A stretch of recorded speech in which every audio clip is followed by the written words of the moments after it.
Audio Jungle. Audio Jungle. ప్రభు నామంలో మీ అందరికీ వందనాలు. మన అనుదిన ఆహారం ధ్యానంలో ఈ రోజు మనం యెషయా గ్రంథాన్ని చదువుకోబోతున్నాం. బైబిల్లో 66 పుస్తకాలు ఉన్నట్లే ఈ గ్రంథంలో కూడా 66 అధ్యాయాలు ఉండడం ఒక విశేషం. దీనిని మినీ బైబిల్ అని కూడా అంటారు. యెషయా ప్రవక్త 4 రాజుల కాలంలో దేవుని పరిచర్య చేశారు. ఈ గ్రంథం దేవుని తీర్పును మాత్రమే కాదు, ఆయన ఇచ్చే అద్భుతమైన ఆదరణను మరియు రక్షణను కూడా మనకు చూపిస్తుంది. ముఖ్యంగా యేసుక్రీస్తు భూమి మీదకు రాకముందే ఆయన జననం గురించి, ఆయన పొందే శ్రమల గురించి యెషయా ఎంతో స్పష్టంగా ప్రవచించారు. యెషయా గ్రంథము 1వ అధ్యాయము 1వ వచనం నుండి, ఉజ్జియా, యోతాము, ఆహాజు, హిజ్కియాయను యూదా రాజుల దినములలో యూదాను గూర్చియు యెరూషలేమును గూర్చియు ఆమోజు కుమారుడగు యెషయాకు కలిగిన దర్శనము. యెహోవా మాటలాడుచున్నాడు, ఆకాశమా ఆలకించుము, భూమి చెవియొగ్గుము. నేను పిల్లలను పెంచి గొప్ప వారినిగా చేసితిని, వారు నా మీద తిరగబడి ఉన్నారు.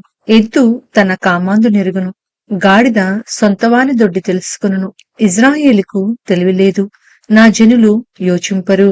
పాపిష్టి జనమా, దోషభరితమైన ప్రజలారా, దుష్ట సంతానమా, చెరుపుచేయు పిల్లలారా, మీకు శ్రమ. వారు యెహోవాను విసర్జించి ఉన్నారు, ఇజ్రాయేలు యొక్క పరిశుద్ధ దేవుని దూషింతురు. ఆయనను విడిచి తొలగిపోయి ఉన్నారు. నిత్యము తిరుగుబాటు చేయుచు మీరేల ఇంకనూ కొట్టబడుదురు. ప్రతివాడు నడినెత్తిని వ్యాధి కలిగి ఉన్నాడు, ప్రతివాని గుండె బలహీనమయ్యను. అరకాలు మొదలుకొని తల వరకు స్వస్థత కొంచెమైననూ లేదు. ఎక్కడ చూచినను గాయములు, దెబ్బలు, పచ్చి పుండ్లు. అవి పిండబడలేదు, కట్టబడలేదు, తైలముతో మెత్తన చేయబడలేదు. మీ దేశము పాడైపోయెను, మీ పట్టణములు అగ్నిచేత కాలిపోయెను. మీ ఎదుటనే అన్యులు మీ భూమిని తినివేయుచున్నారు. అన్యులకు తటస్థించు నాశనము వలె అది పాడైపోయెను. ద్రాక్ష తోటలోని గుడిసెల వలెను, దోసపాదులలోని పాకవలెను, ముట్టడి వేయబడిన పట్టణము వలెను సియోను కుమార్తె విడవబడి ఉన్నది. సైన్యముల కధిపతియగు యెహోవా బహు కొద్దిపాటి శేషము మనకు నిలిపని ఎడల మనము సొదొమ వలె నుందుము, గుమర్రాతో సమానముగా ఉందుము. సొదొమ న్యాయాధిపతులారా, యెహోవా మాట ఆలకించుడి. గుమర్రా జనులారా, మన దేవుని ఉపదేశమునకు చెవియొగ్గుడి. యెహోవా సెలవిచ్చిన మాట ఇదే, విస్తారమైన మీ బలులు నాకేలా, దహన బలులకు పొట్టేళ్లను బాగుగా మేపిన దూడల కొవ్వును నాకు వెక్కసమాయను. కోడెల రక్తమందైనను, గొర్రెపిల్లల రక్తమందైనను, మేకపోతుల రక్తమందైనను నాకిష్టం లేదు. నా సన్నిధిని కనపడవలెనని మీరు వచ్చుచున్నారే, నా ఆవరణములను త్రొక్కుటకు మిమ్మును రమ్మన్న వాడెవడు? మీ నైవేద్యము వ్యర్థము, అది నాకు అసహ్యము పుట్టించు ధూపార్పణము. దానినికను తేకుడి. అమావాస్యయు విశ్రాంతి దినమును సమాజ కూట ప్రకటనమును జరుగుచున్నవి. పాపుల గుంపు కూడిన ఉత్సవ సమాజమును నేను వచ్చజాలను. మీ అమావాస్య ఉత్సవములను, నియామక కాలములను నాకు హేయములు. అవి నాకు బాధకరములు, వాటిని సహింపలేక విసిగియున్నాను. మీరు మీ చేతులు చాపునప్పుడు మిమ్మును చూడక నా కన్నులు కప్పుకొందును. మీరు బహుగా ప్రార్థన చేసినను నేను వినను. మీ చేతులు రక్తముతో నిండియున్నవి. మిమ్మును కడుగుకొనుడి, శుద్ధి చేసుకొనుడి. మీ దుష్క్రియలు నాకు కనబడకుండా వాటిని తొలగింపుడి. కీడు చేయుట మానుడి, మేలు చేయ నేర్చుకొనుడి. న్యాయము జాగ్రత్తగా విచారించుడి, హింసించబడు వానిని విడిపించుడి. తండ్రి లేని వానికి న్యాయము తీర్చుడి, విధవరాలి పక్షముగా వాదించుడి. యెహోవా ఈ మాట సెలవిచ్చుచున్నాడు, రండి, మన వివాదము తీర్చుకుందము. మీ పాపములు రక్తము వలె ఎర్రనివైనను అవి హిమము వలె తెల్లబడును. కింపు వలె ఎర్రవినైనను అవి గొర్రెబొచ్చు వలె తెల్లనివగును. మీరు సమ్మతించి నా మాట వినిన ఎడల మీరు భూమి యొక్క మంచి పదార్థములను అనుభవింతురు. సమ్మతింపక తిరుగుబడిన ఎడల నిశ్చయముగా మీరు ఖడ్గము పాలగుదురు. యెహోవా ఇలాగుననే సెలవిచ్చియున్నాడు. అయ్యో, నమ్మకమైన నగరము వేశ్యాయనే, అది న్యాయముతో నిండియుండెను, నీతి దానిలో నివసించెను. ఇప్పుడైతే నరహంతకులు దానిలో కాపురమున్నారు. నీ వెండి మస్టాయెను, నీ ద్రాక్షారసము నీళ్లతో కలిసి చెడిపోయెను. నీ అధికారులు ద్రోహులు, దొంగల సహవాసులు, వారెందరూ లంచము కోరుదురు, బహుమానముల కొరకు కనిపెట్టుదురు. తండ్రి లేని వారి పక్షమున న్యాయము తీర్చరు, విధవరాండ్ర వ్యాజ్యము విచారించరు.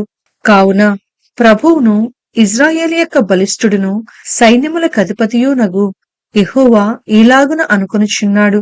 ఆహా, నా శత్రువులను గూర్చి నేనికను ఆయాసపడును. నా విరోధుల మీద నేను పగ తీర్చుకొందును.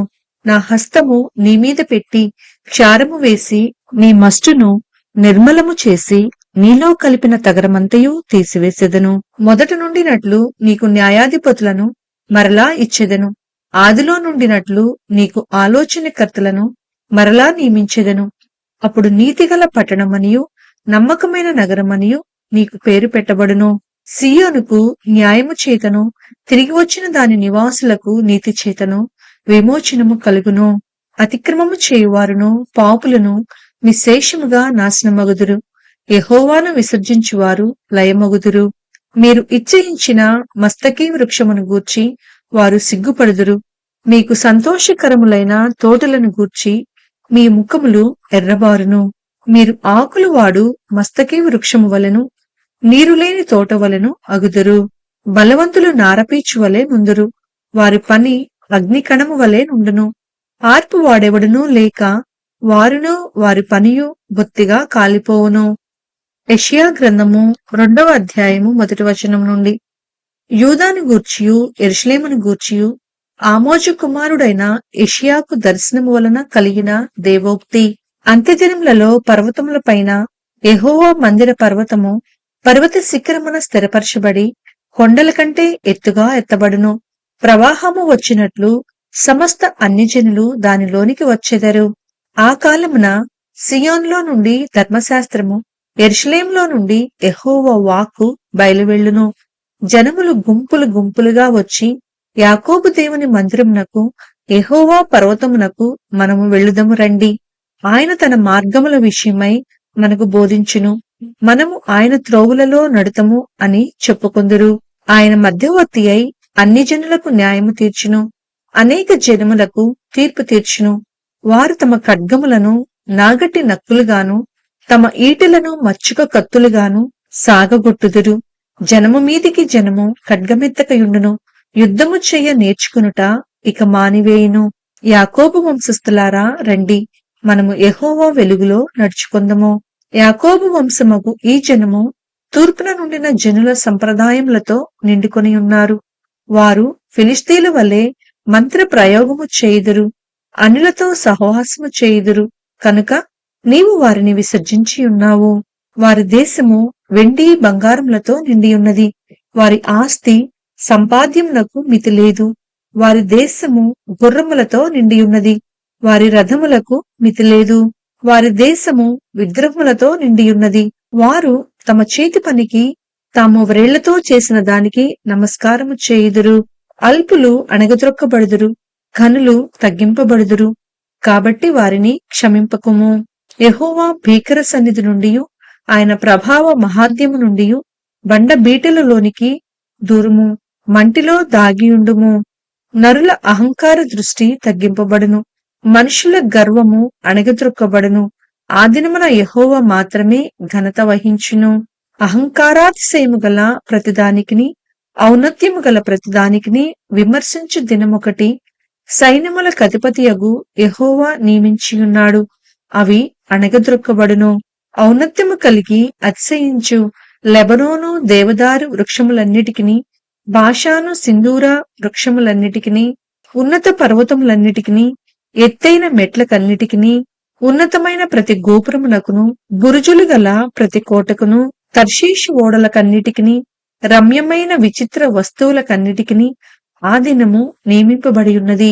అప్పుడు నరుల అహంకారము అణగద్రొక్కబడును, మనుషుల గర్వము తగ్గింపబడును. ఆ దినమున యెహోవా మాత్రమే ఘనత వహించును.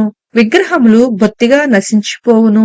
యెహోవా భూమిని గజగజ వణికింపలేచినప్పుడు ఆయన భీకర సన్నిధి నుండి, ఆయన ప్రభావ మహాత్యము నుండి మనుషులు కొండల గుహలలో దూరుదురు, నేలబురీలలో దూరుదురు. ఆ దినమున యెహోవా భూమిని గజగజ వణికింపలేచినప్పుడు ఆయన భీకర సన్నిధి నుండి, ఆయన ప్రభావ మహాత్యము నుండి కొండల గుహలలోనూ బండ బీటలలోనూ దూరవలనన్న ఆశతో నరులు తాము పూజించుటకై చేయించుకొనిన వెండి విగ్రహములను సువర్ణ విగ్రహములను ఎలుకలకును గబ్బిలములకును పారవేయుదురు. తన నాసికారంధ్రములలో ప్రాణము కలిగిన నరుణ్ణి లక్ష్యపెట్టకుము, వానిని ఏ విషయంలో ఎన్నిక చేయవచ్చును.